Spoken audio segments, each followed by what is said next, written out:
Jean-Patrice, le Graal, bienvenue à cette réunion pour savoir quel changement on pourrait apporter à l'émission pour la rendre encore meilleure.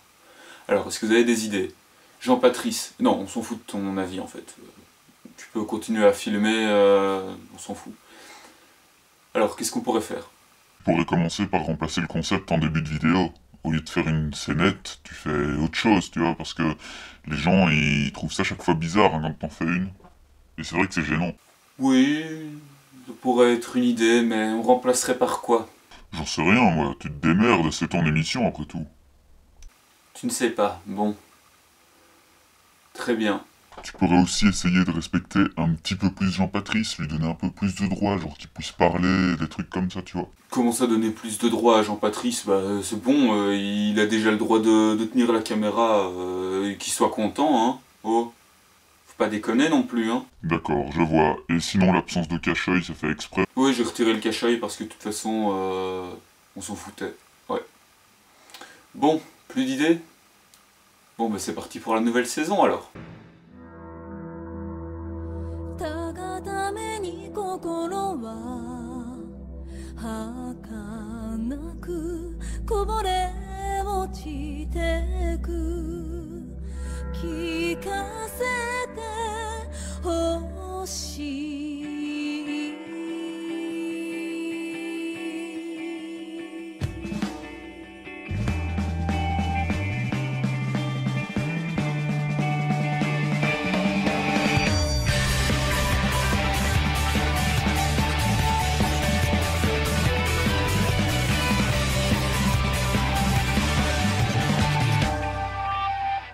Hey, salut à tous et bienvenue dans ce nouvel épisode d'Otaku Anime. Et ouais, ça faisait longtemps. Et aujourd'hui on va parler de Junketsu no Maria. Junketsu no Maria, ou Maria sorcière de gré pucelle de force, est un manga écrit et dessiné par Masayuki Ichikawa. Il est prépublié entre novembre 2008 et juillet 2013 dans le magazine Good Afternoon et est compilé en 3 tomes par l'éditeur Kodansha. Une suite intitulée Junketsu no Maria Exhibition est publiée en 2014 dans le même magazine.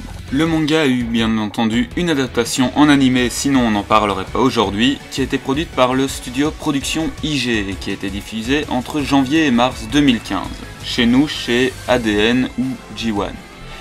Mais que peut bien raconter un animé avec un nom aussi fleuri? L'histoire se déroule pendant la guerre de 100 ans. Après la mort de Jeanne d'Arc, dans un petit village français proche des terres conquises par le royaume d'Angleterre. Il existe alors des sorcières dotées de grands pouvoirs, capables de créer des succubes et des incubes, leur servant d'agents pour influencer le monde.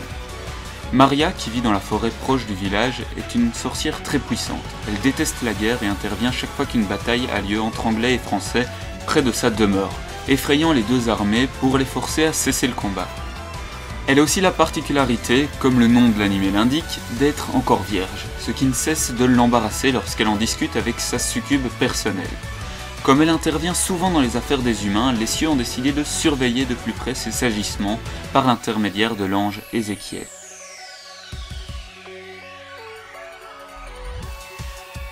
Les personnages sont parfois un peu gnangnans, ils ont un peu des réactions d'enfants, mais je pense que c'est fait exprès pour montrer leur évolution, et surtout l'évolution de Maria, qui passe de l'enfance insouciante où elle pense que tout doit être beau et rose, et que dès qu'il y a quelque chose qui ne lui plaît pas, il faut qu'on fasse en sorte de le changer.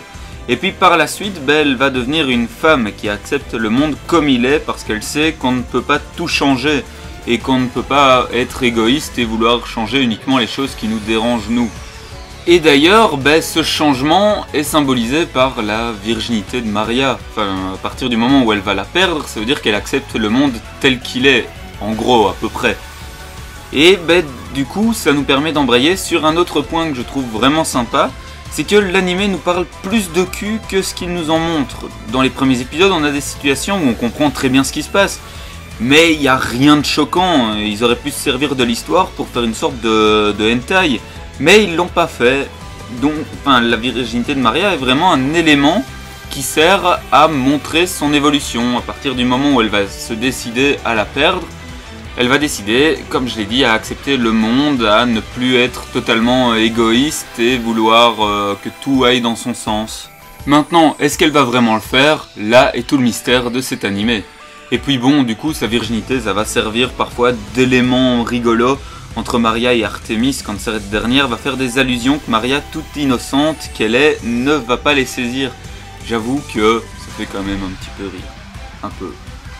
J'ai quand même apprécié l'univers de la guerre de 100 ans, c'est pas une période souvent exploitée dans les mangas, et c'est cool. Bon, après, c'est pas non plus l'élément principal, on va pas avoir un animé sur la guerre de 100 ans, ça clairement pas. Ça va plutôt servir à aborder les soucis de l'époque liés à la guerre, comme le pillage des villages et tout ce qui va avec. On va aussi avoir l'importance de l'église dans les décisions des gens à l'époque, etc. C'est plutôt un contexte plus qu'un véritable univers, quoi. On va se servir de cette guerre pour aborder certains thèmes, mais ça va pas être le thème principal. Je sais pas si c'est très clair, mais voilà. On voit l'idée, t'inquiète, on a compris. Tiens, tu te réveilles, toi? Bah ouais, j'avais encore rien dit depuis que l'épisode avait vraiment commencé, donc bon. Enfin bref, les personnages sont tous sympas à leur manière. Certains vont apprécier Maria et d'autres, à cause de son immaturité, ils vont pas l'apprécier. Mais dans tous les cas, ils sont quasi tous touchants, en tout cas dans les principaux, et sont tous utiles dans le développement de Maria. À nouveau, principalement les principaux. Il ne me semble pas qu'il y ait vraiment de personnages qui soient vraiment inutiles. Maintenant, je peux toujours me tromper. L'église a un rôle important dans l'histoire, ce qui va de pair avec la période de la guerre de 100 ans, et comme j'ai déjà dit plus tôt en fait. Mais du coup, on va avoir des événements liés à la période et à l'église, comme par exemple la fameuse chasse aux sorcières, et tous les barbecues géants qui réunissaient tous les habitants du village autour d'un grand brasero, où on faisait la fête, on buvait, etc.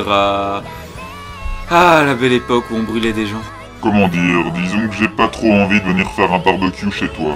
Pour moi, le dernier gros argument que j'aurais pour défendre Junketsu no Maria, et qui est vraiment un argument de taille très important, c'est que tout au long de l'anime, Maria va faire apparaître toutes des créatures mythologiques.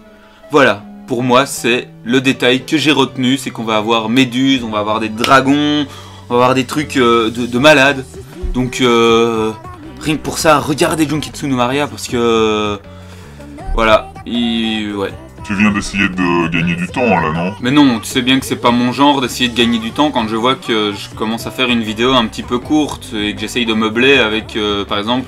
des dialogues avec toi. Ouais, non, t'as raison, c'est absolument pas ton style. Franchement, qui ferait ce genre de choses? Parce que tout le monde sait bien que c'est pas la longueur de la vidéo qui compte, c'est comment on s'en sert. Non, mauvais sujet, c'est le propos qui est développé dedans. Oui, bon, on va arrêter avec cette conversation parce que ça commence à virer au n'importe quoi. Continue, s'il te plaît. Graphiquement, c'est très sympa. Je suis pas toujours fan des coupes de cheveux. Surtout la sienne, là, Joseph. Ah, qui lui a donné... Qui a eu l'idée d'une coupe de cheveux pareille, sérieux? C'est moche, ce mec mérite d'être châtié, franchement. Bon, du coup, on va un petit peu parler des coupes de cheveux dans les mangas. Tu te remets immédiatement au travail. Oui, d'accord. Bon, mis à part les coupes de cheveux, mais avouez quand même que cette coupe au bol dégueulasse, c'est vraiment dégueulasse, hein, bon. Oui, bon, la blague a été drôle une fois, maintenant c'est bon, passe à autre chose. Passe à la suite, plutôt. Bon, ok, ça va, arrête de t'énerver. Pour moi, l'animation est bien foutue. Les combats ne sont pas épiquement épiques, mais du coup, ça colle bien avec l'univers. On va voir des bonnes petites batailles à l'ancienne. Ça change un petit peu de la démesure que les Japonais peuvent parfois atteindre. L'opening et l'ending sont sympas, les OST sont discrètes mais sympathiques, il n'y a pas grand chose à dire là-dessus. En conclusion, pour moi, Junketsu no Maria, c'est un animé très sympa qui, malgré son thème plutôt osé, ne s'en sert pas pour nous montrer des fesses et des boobs à tire-larigot.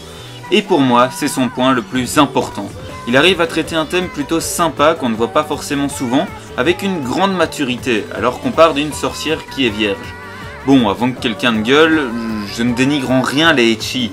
Il y en a des très bien, comme des moins bien, mais comme dans tous les types d'animés en fait.